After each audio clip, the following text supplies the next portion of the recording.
Bab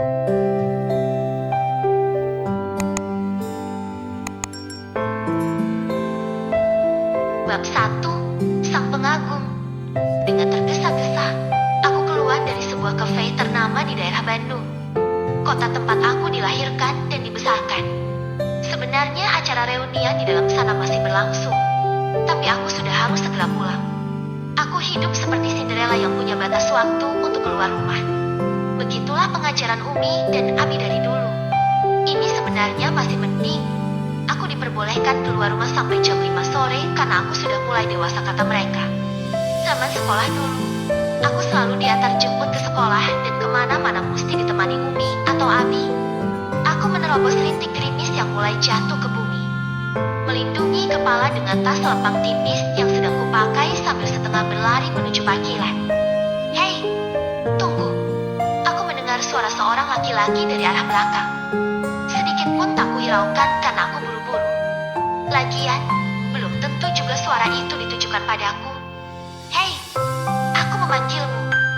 Sumber suara makin dekat, membuatku spontan menghentikan langkah dan menoleh pada sumber suara. Sosok laki-laki tinggi, berkulit putih dengan wajah blasteran setengah berlari ke arahku. Tangan kanannya memegang payung hitam yang melindungi dirinya dari gerimis, sedangkan tangan kirinya memegang novelku. Seketika aku menyadari bahwa panggilan itu memang ditujukan padaku karena dia menemukan novelku yang ketinggalan di dalam sana. Ini milikmu, tanyanya setelah berhadapan denganku. Kini jarakku dan dia begitu dekat. Entah kenapa jantungku tiba-tiba bergemuruh saat menatap maniknya yang berwarna abu-abu.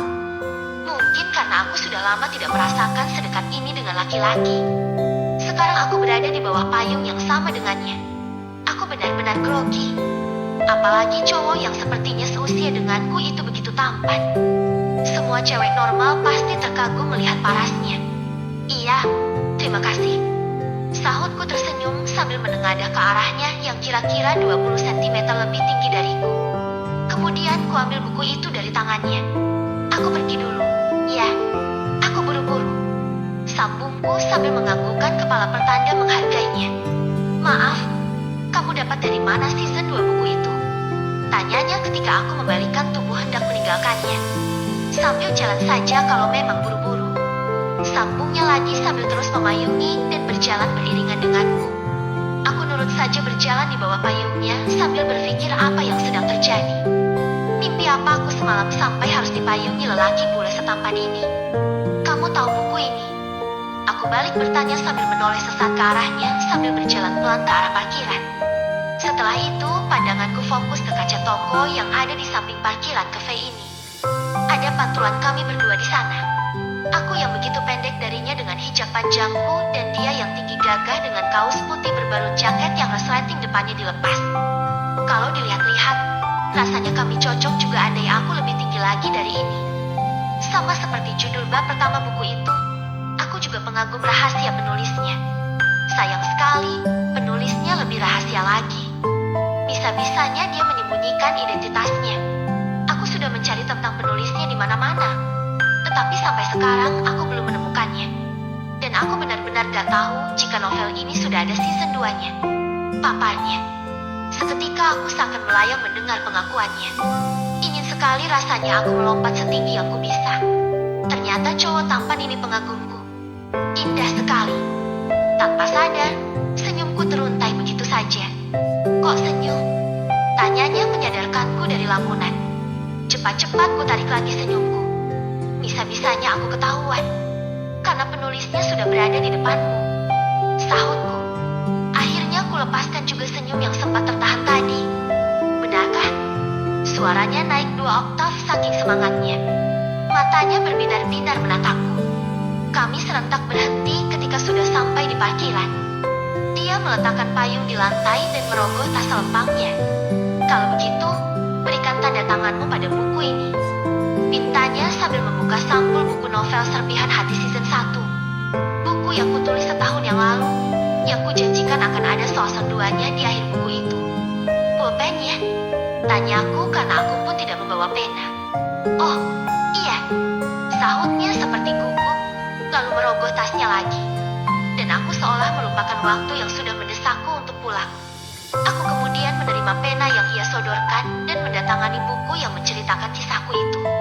Buku season 2 itu, apakah sudah bisa kupesan? Tanyanya ketika aku mengembalikan buku dan penanya. Sebenarnya belum terbit. Aku mencetaknya satu saja karena tadi mau aku perlihatkan pada teman reuniku di cafe itu. Ini masih ada perbaikan. Mungkin bulan depan. Sahutku. Aku menunggu buku itu sudah dari lama, tetapi aku akan bersabar. Satu lagi, aku boleh tahu medsos kamu? Enggak. Tanyanya lagi. Aku seperti orang yang terhipnotis saja oleh ketampanannya. Aku mengeluarkan dompet dari tas dan mengambil salah satu kartu namaku dan memberikan itu padanya. Ini, aku pergi dulu. Pamitku sambil menunggu responnya. Oke. Sahutnya sambil memandangi kartu namaku. Aku meninggalkannya dengan berat. Bahkan aku belum mengetahui namanya. Ingin rasanya aku menoleh lagi ke arahnya, sekedar melihat wajah tampan itu lagi untuk terakhir kalinya. Aku malu jika di sana dia masih menatapku. Aku masuk ke mobil dan masih mencari-carinya di kaca spion. Saat berbelok, hitungan detik aku melihat pantulannya di kaca itu. Ternyata dia memang masih memperhatikan mobilku. Astaga, aku benar-benar melayang dengan sikapnya. Setelah keluar dari area parkir, segera kupacu mobilku dengan kecepatan tinggi. Sudah terbayang gimana marahnya Abi jika aku pulang terlambat. Abi memang tidak begitu setuju dengan acara-acara reunian seperti tadi. Nongkrong-nongkrong di cafe, bertemu dengan banyak lawan jenis. Abi tidak menyukai itu. Tetapi aku yang terbawa arus lingkungan seringkali melanggar nasihatnya. Mobil terus melaju. Rumahku tinggal beberapa menit lagi. Sementara menyetir, pikiranku gak bisa pergi dari cowok tampan yang entah siapa namanya itu.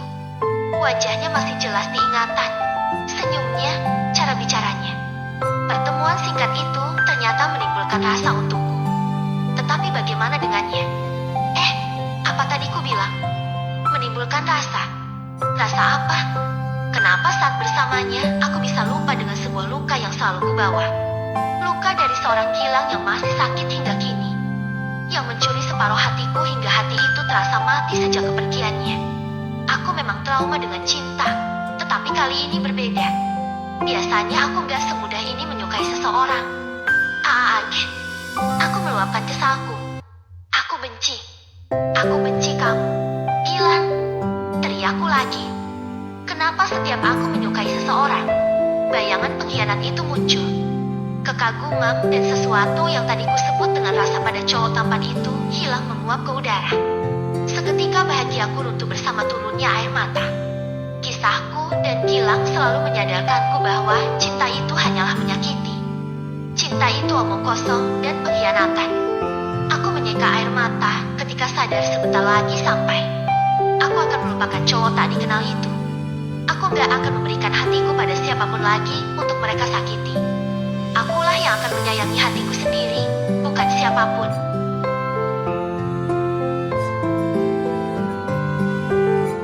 Bab 2. Bertarung melawan hati. Mobil sudah terparkir di garasi. Aku turun perlahan dari mobil. Logikaku sudah mulai berfungsi. Lelaki itu entah siapa. Dia hanya sekedar pembaca novelku saja. Dia mengatakan pengagumku itu maksudnya pasti gak lebih dari sekedar mengagumi tulisanku.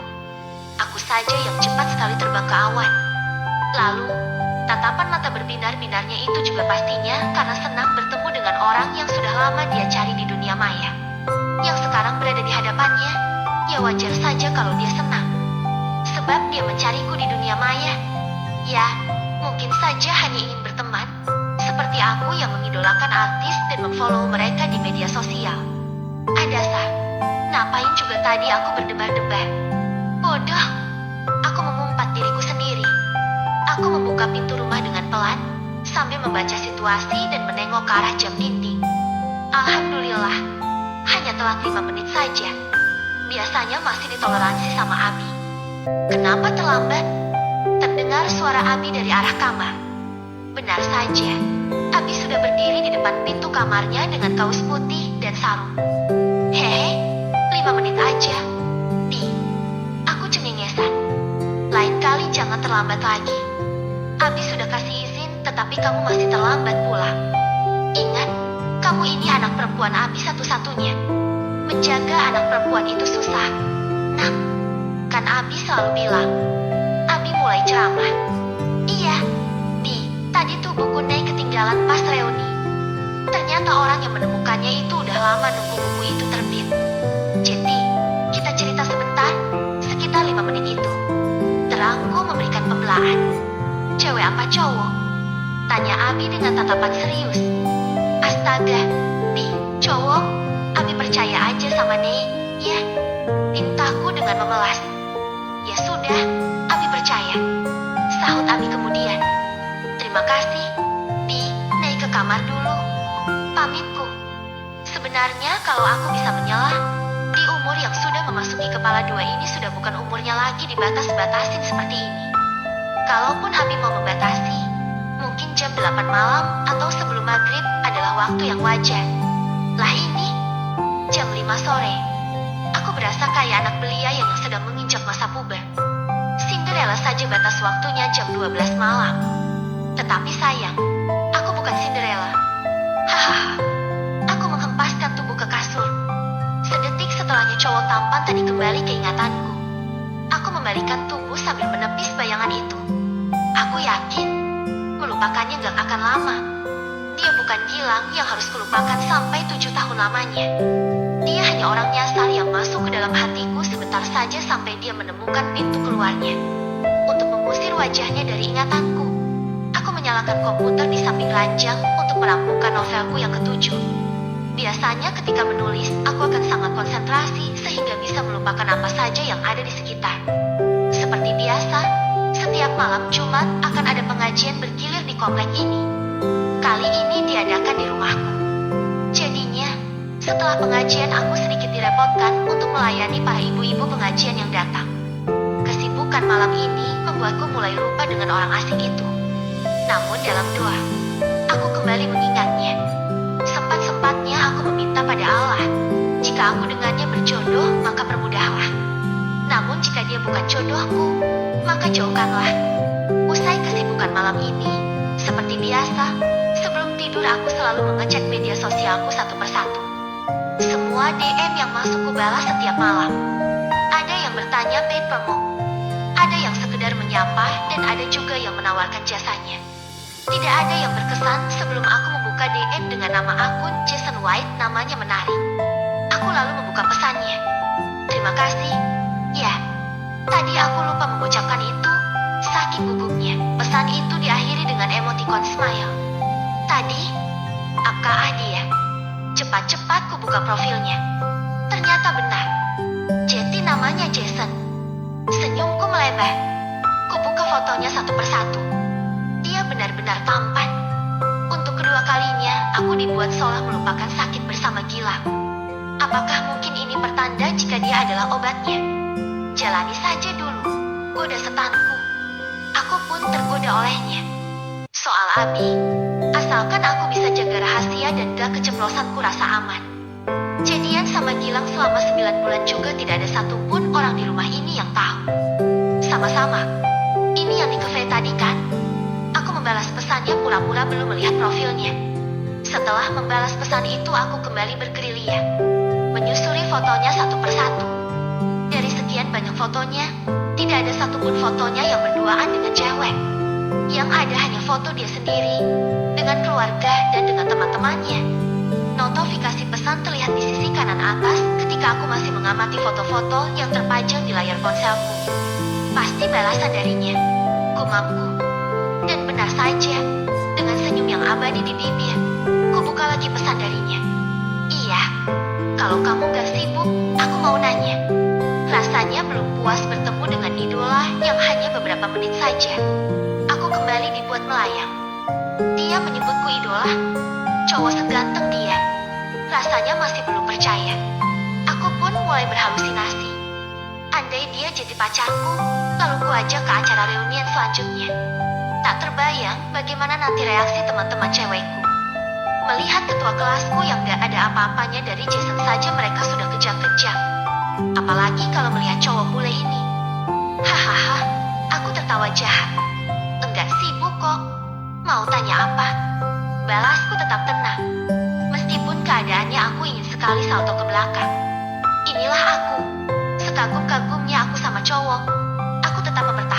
berwibawa dan harga diriku. Jangan sampai aku banting harga hanya gara-gara wajah tampannya. Rasanya kelamaan jika aku nunggu buku itu terbit. Kalau aku pinjam buku yang tadi saja bagaimana? Aku tetap akan membeli buku itu nanti. Janjinya. Aku berpikir sejenak. Dia meminjam buku ini. Tetapi paling enggak dia sudah jujur mengembalikan buku ini padaku. Bagaimana jika tadi buku ini dapat oleh orang yang tidak bertanggung jawab? Ya udah, enggak apa-apa. Besok aku pinjemin. Balasku setelah memikirkan matang-matang. Wah, terima kasih banyak. Aku bisa jemput kemana buku itu. Beberapa detik saja dia langsung membalas pesanku. Besok akan kukabari lagi. Aku akan berangkat ke Jakarta, tetapi belum tahu jam berapa. Karena aku jarang di sini. Nanti silakan chat saja ke nomor telepon yang ada di kartu nama kemarin. Pancingku halus agar aku segera tahu nomor teleponnya. Gini-gini ternyata aku berbakat juga memancing cowok. Seketika setan menang merayuku malam ini. Kutarik napas panjang sesaat setelah chat itu berakhir. Lalu kulanjutkan misiku untuk mengetahui semua hal tentangnya yang bisa kugali dari akunnya. Satu pertanyaan lagi. Apakah kamu punya pacar? Tanyanya lagi. Sir, darahku seperti beredar lebih cepat. Dia menanyakan statusku. Tidak, jawabku singkat saja. Perlahan senyumku mengembang tanpa kusadari. Terbayang olehku sosoknya yang tadi tidak sengaja bertemu denganku. Dalam bercampur aduknya perasaan ini, aku meneruskan menyelidiki jajaran foto-fotonya. Tiba-tiba aku dikagetkan dengan sebuah foto yang diupload beberapa bulan lalu. Cepat-cepat ku klik foto itu. Seketika mulutku mengagah dan mataku tidak bisa berkedip lagi.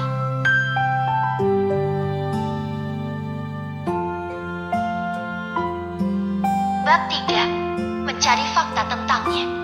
Terlihat di sana Jason dan beberapa orang lainnya seperti sedang merayakan Natal dengan topi Sinterklas di kepalanya.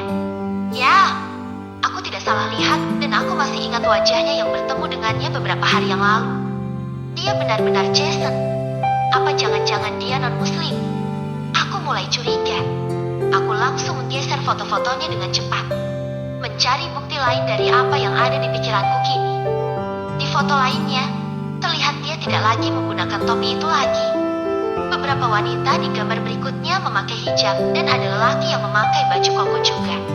Namun dari foto-foto itu masih belum bisa kupastikan apakah dia seiman denganku atau tidak. Jika tidak, sudah jelas akan kubuang jauh semua perasaan ini. Umi dan Abi sudah pasti menentang keras. Berjam-jam aku menghabiskan waktu hanya untuk mencari tahu tentangnya. Orang yang entah punya perasaan yang sama denganku atau tidak. Semalaman aku mencoba mengusir bayangan yang tak mau hilang itu. Berkali-kali, kusadarkan diri sendiri dari apa yang seharusnya tidak kulakukan. Aku akan mencoba melepaskan seseorang yang belum kudapati ini. Tetapi bagaimana besok? Aku sudah terlanjur menjanjikan buku itu untuknya. Aku harus mencari jalan agar perasaanku tidak semakin dalam. Aku sendiri heran dengan hatiku kini. Yang sudah sekian lama tertutup rapat, kenapa kini harus terbuka lagi? Pagi-pagi usai sholat subuh, aku sudah bersiap untuk berangkat ke Jakarta. Mengurus ijazahku agar segera kuterima. Aku baru saja wisuda S1 seminggu yang lalu. Jadi, masih ada beberapa hal yang akan kuurus di kampus. Umi sudah sibuk membuatkan bekal untukku. Sedangkan Abi sedang mengulang nasihat-nasihat yang sama setiap kali aku meninggalkan mereka. Bahwa aku tidak boleh pacaran, tidak boleh bergaul sembarangan, dan jangan melupakan salat dan mengaji. Selesai sarapan aku pamit pada Umi dan Abi. Kusalami kedua orang yang sangat berarti bagiku itu, lalu kucium pipi mereka bergantian dan melangkah pergi. Hati-hati, nak, ucap Umi sambil melambaikan tangannya. Iya, Umi. Assalamualaikum. Pamitku sambil memutar setir mobil yang sedang mundur mencari jalannya. Waalaikumsalam. Sahut mereka serentak. Mobilku mulai merangkak meninggalkan rumah dan melaju santai. Aku terus berpikir bagaimana caranya memberikan buku ini padanya. Tetapi aku gak perlu bertemu dengannya lagi. Aku sudah memantapkan diri semalam. Dalam tahajud pun aku sudah meminta pada Allah agar hilang semua rasa ini. Buku ini sebaiknya kuberikan saja padanya agar tidak ada lagi pertemuan berikutnya. Tetapi bagaimana caranya? Pagi tadi chatnya sudah masuk ke aplikasi hijau di ponselku. nomorku, Jason. Kira-kira seperti itu isi pesannya. Aku hanya membalas dengan stiker jempol saja. Setelah itu tidak ada percakapan apapun lagi. Aku berhenti di salah satu tempat pengisian minyak setelah menemukan ide yang kucari. Segera kurai gawai yang tergeletak di sampingku. Cepat-cepat kucari pesannya sebelum ide ini hilang. Assalamualaikum.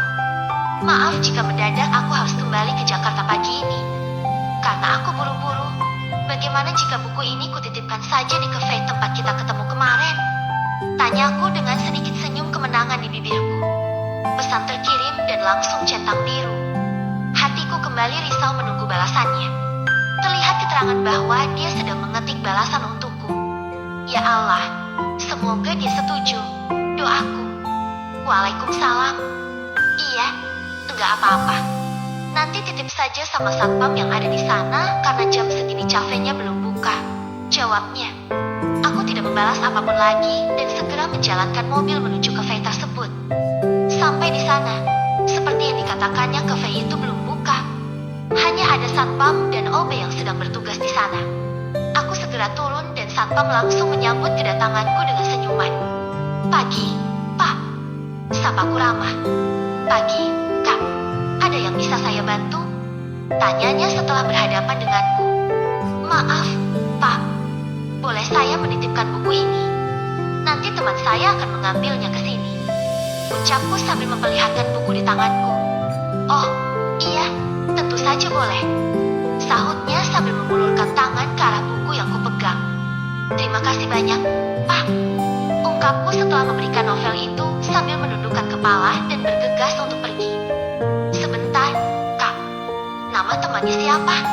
Takutnya nanti salah orang. Pertanyaannya mengurungkan langkahku untuk pergi.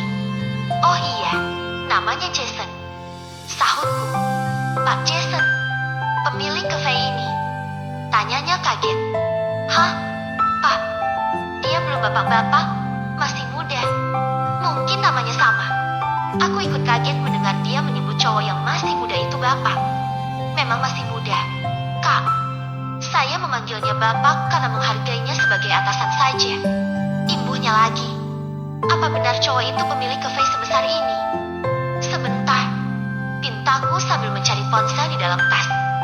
Kemudian ku cari media sosialnya dan membuka salah satu foto yang ada di sana.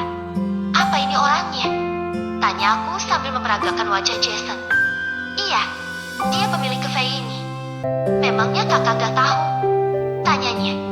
Enggak, perkenalan kami begitu singkat. Kemarin aku ada acara di kafe ini, lalu bukuku ketinggalan. Dan dia menemukannya lalu meminjamnya. Terangku. Wah, kakak beruntung sekali. Ucap satpam itu membuatku bingung. Beruntung, kini aku gak lagi kepikiran mau pergi sebelum rasa penasaranku terjawab. Iya, Pak Jason itu dingin sekali. Banyak cewek-cewek kesini hanya karena ingin melihatnya atau ingin dilayani olehnya. Dia rendah hati sekali. Jadi terkadang dia ikut mengantarkan makanan kalau kafe sedang ramai. Kadang Pak Jason juga bekerja sebagai kasir. Tetapi karena sikap dingin dan cueknya, belum ada satu wanita pun yang dapat meluluhkan hatinya. Papar satpam itu panjang lebar. Wah, dingin. Aku gak menemukan sikap dingin di dirinya ketika bertemu denganku kemarin. Apakah ini memang keberuntunganku seperti yang dikatakan satpam ini? Kenapa aku tiba-tiba mengaguminya lagi? Tidak hanya tampan, ternyata dia juga mapan. Di umurnya yang masih muda, dia sudah punya usaha sebesar ini. Tetapi jika dia beda agama denganku, tidak mungkin aku bisa bersamanya. Astaga, bersamanya apa?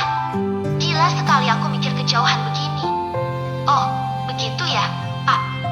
Aku benar-benar gak nyangka. Oh iya, aku pamit dulu. Terima kasih banyak.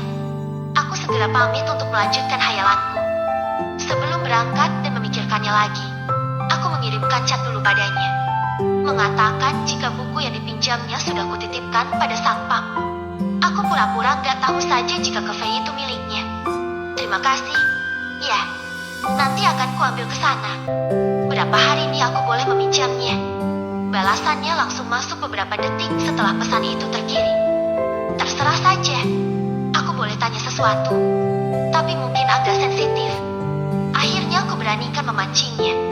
Karena aku akan mengemudi cukup jauh. Biasanya kalau ada pikiran mengganjal begini, aku akan sulit fokus berkendara. Tanya apa? Tanya saja. Bebas kok gak bayar. Dari gaya bicaranya benar-benar tidak mencerminkan jika dia ini seorang yang dingin. Kalau boleh tahu, kamu muslim atau bukan? Maaf ya. Kuakhiri kalimat dengan emotikon maaf. Kulihat pesan yang kukirim sudah berubah menjadi centang biru. Tetapi belum ada tanda-tanda apapun jika dia sedang mengetik di sana. Ada apa? Apa benar dia non-muslim? Kalau dia benar non-muslim, habislah harapanku untuk bisa lebih dekat dengannya. Abi sudah pasti melarang keras kedekatanku ini. Seagama saja belum tentu Abi menyetujuinya, apalagi berbeda. Abi tidak akan mentolerir masalah ini. Sering sekali Abi mengingatkanku soal ini. Jangan sampai aku mengabaikan nasihat-nasihat beliau. Beberapa saat kemudian akhirnya muncul tulisan sedang mengetik di atas cat. Aku menunggu, sambil menetralkan perasaan yang mungkin sebentar lagi akan